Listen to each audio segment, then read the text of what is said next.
We are talking about data you need to get from your clients to prove your value, so you can actually say something about what you've done to contribute to growth.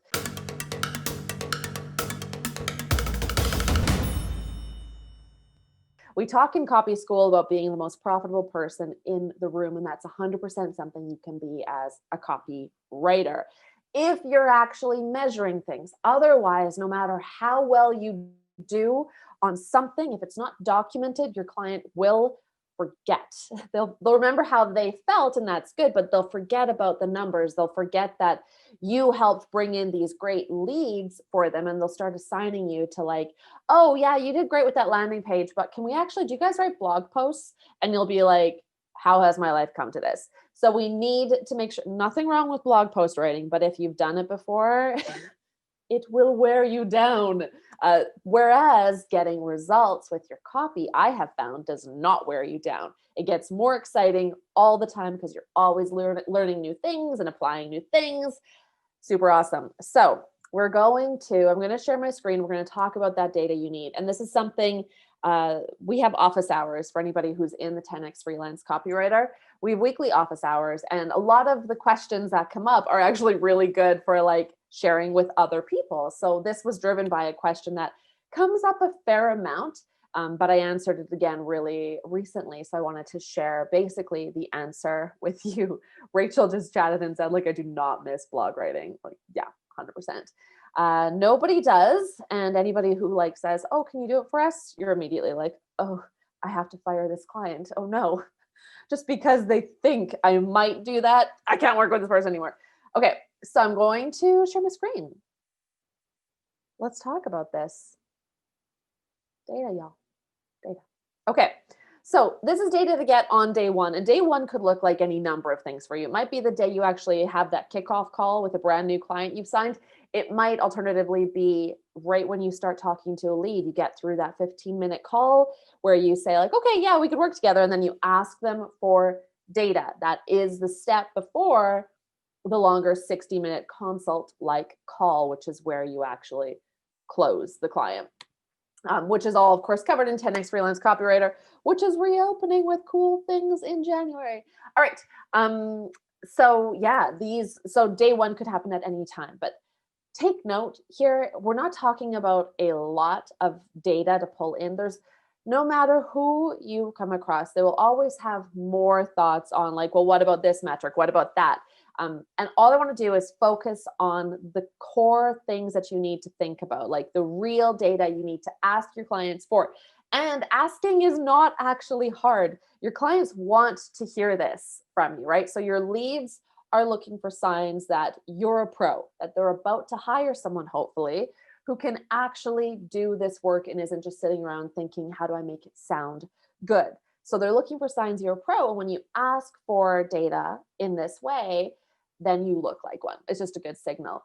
And then, of course, when you ask existing clients for this stuff, you're validating that they were right to choose you because you're asking for the right things. They're hiring you to grow their business. They're thinking about all of the things we're about to walk through. So it behooves you to actually know this stuff and use this stuff. Okay, here's what you need. Really straightforward. I've got the short form, abbreviation, acronym, depending on what school of thought you subscribe to. It's an abbreviation if you don't pronounce it as a word. Okay, top of funnel stuff. CAC is customer acquisition cost. If you're working in anything top of funnel, you're working in Facebook funnels, maybe you're up at the top. Maybe you're a landing page, you're writing a landing page for Facebook ads to come to. Maybe it's a personalized experience. I don't know what it is. Anything that is quote unquote top of funnel, you're going to want to talk through these 3 points at least, but start here. Let your client guide you through any other metrics that they might care about. And if there is something unique to what you do, maybe you're in some specialization that I know nothing about, then you might have something else to add to this list, or you might take something away from this list.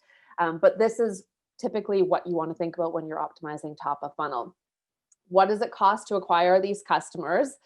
The challenge is that that's one where your fees are actually going to be baked into that future customer acquisition cost. So it's a little tricky to report on growth in that, but nonetheless, you want to know the starting point. Where are they at for that customer acquisition cost? And we'll talk about year over year and month over month. And then click-through rate. So the CTR, I have, again, the abbreviation, when you write it out, like when you write it as an abbreviation in an email, let's say, where you're like, cool, I'm going to send you at the end of a 15-minute call, you're like, all right, I'll send you an email with the things that I need from you. If you can add it to this Google Drive or just reply with it or whatever. When you speak about this stuff, it's good to say the whole word. So when you're talking to your client, you'd say customer acquisition cost or click-through rate. When you're writing it though, write CAC, write CTR, write CR. And that is, again, that signal that you know what you're talking about, because that person on the other end writes and thinks that way too. So click-through rate is primarily for ads. It doesn't mean it's only for ads, but primarily for ads when it's top of funnel. And then your conversion rate. Every step in the funnel has its own conversion rate. Typically, top of funnel conversion rate means something free. What was the conversion rate on that ad converting to a visitor, to someone paying? And that's also, your click-through rate.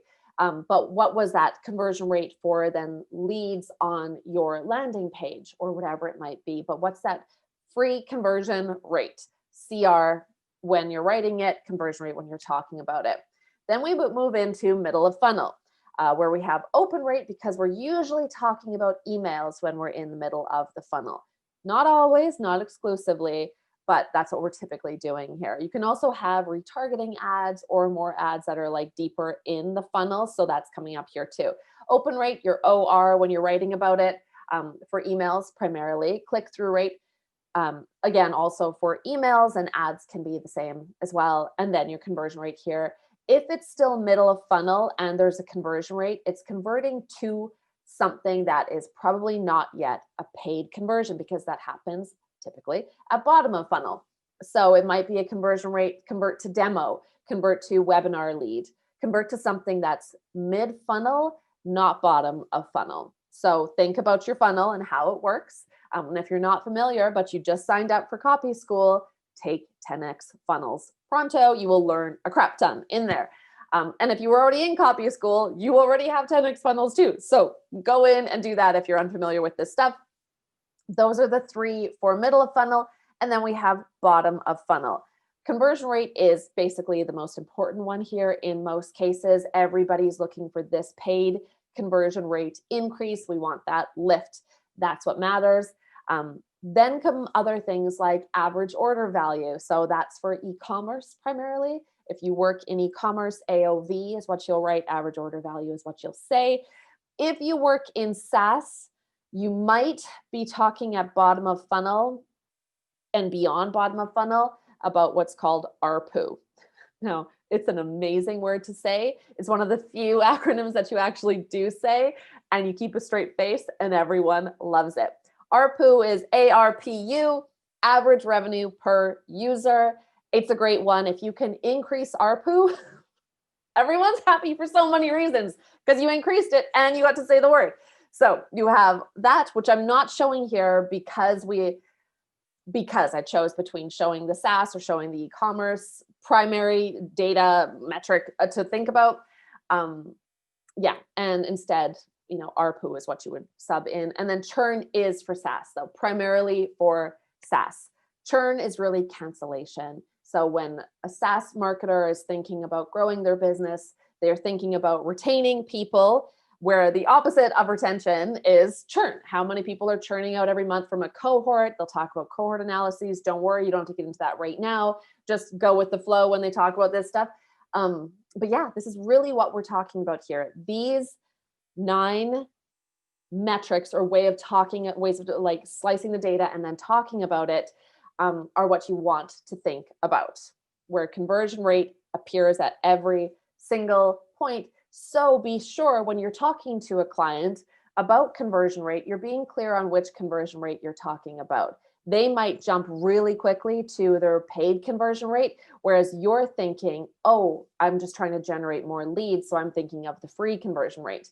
And you might just have to bring them back and make sure they're measuring you based on the right thing for where you are optimizing or writing in the funnel.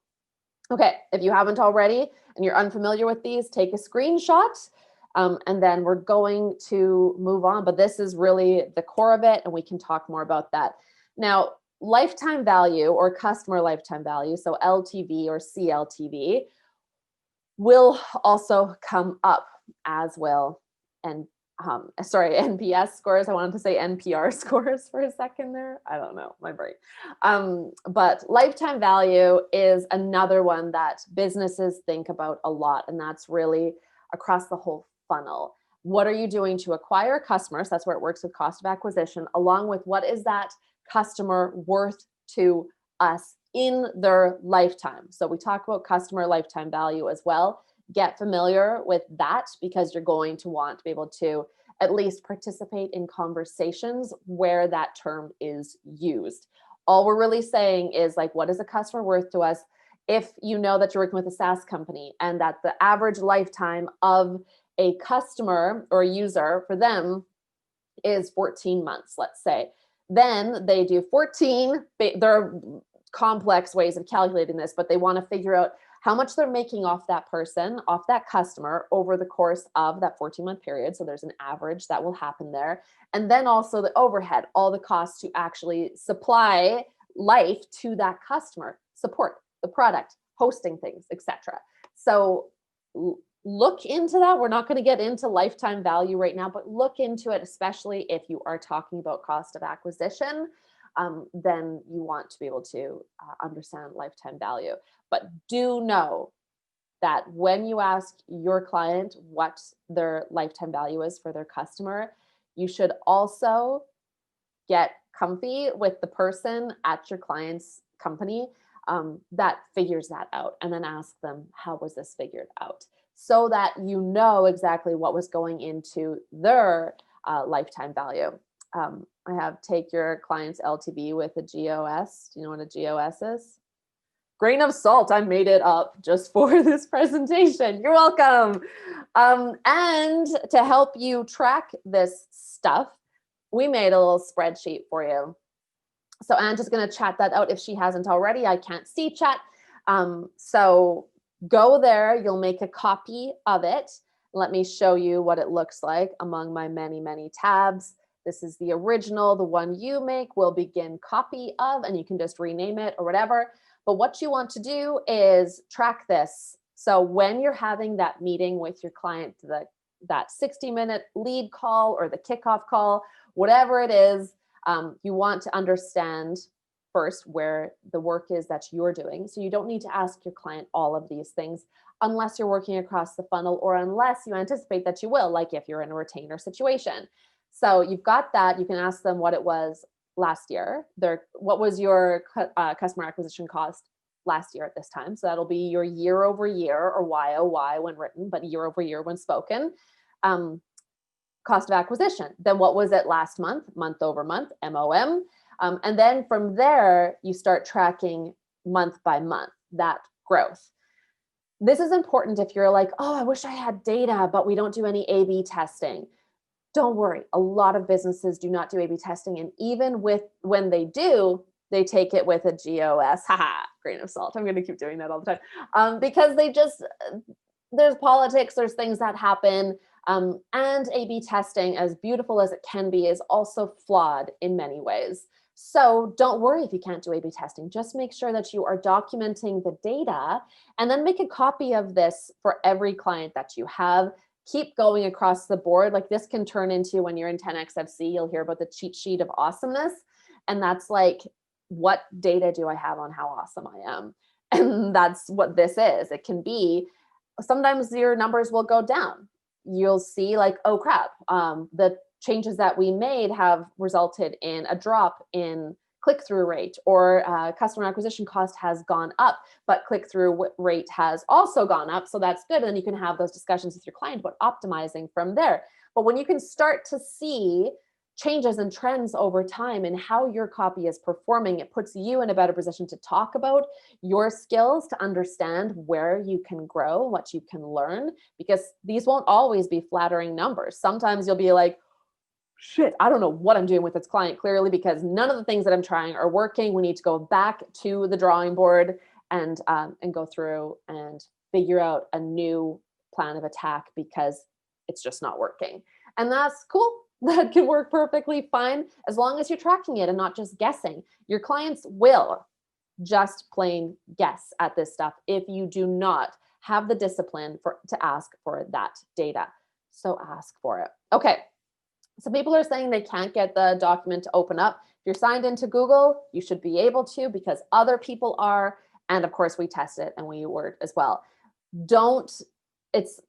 It's sentence case, the bit.ly link. So make sure you copy it exactly as Ange has chatted it out and paste it in. And that should then prompt you to either sign into your Google account so that you can make a copy, or just make a copy if you're already signed in and just say yes. Yeah, it's going to ask you to make a copy. That's the point. We don't want you working in here. As soon as you make a copy, then you can use it without worrying about asking for permission. It's yours now. It's done. It's easy. Okay. We're at the end of our time. If you have more questions, there are quite a few questions in here still, 10 unanswered. Pop over, just like Ange said, to that Facebook group. Start chatting about that stuff over there. Make sure you use this spreadsheet. If you don't know how to talk to clients about this stuff, join 10x Freelance Copywriter and we can start coaching you through exactly those things. Other than that, we will see you next week. We're going to be talking about how our Black Friday, Cyber Monday email campaign went. So if you like emails and you like Black Friday and you like data, I don't know why I'm making this side motion, but whatever. Join us next Tuesday. All right. Thanks, everyone. Thanks, Ange. Thanks, y'all. Thanks. Have a good Giving Tuesday. Bye, everyone.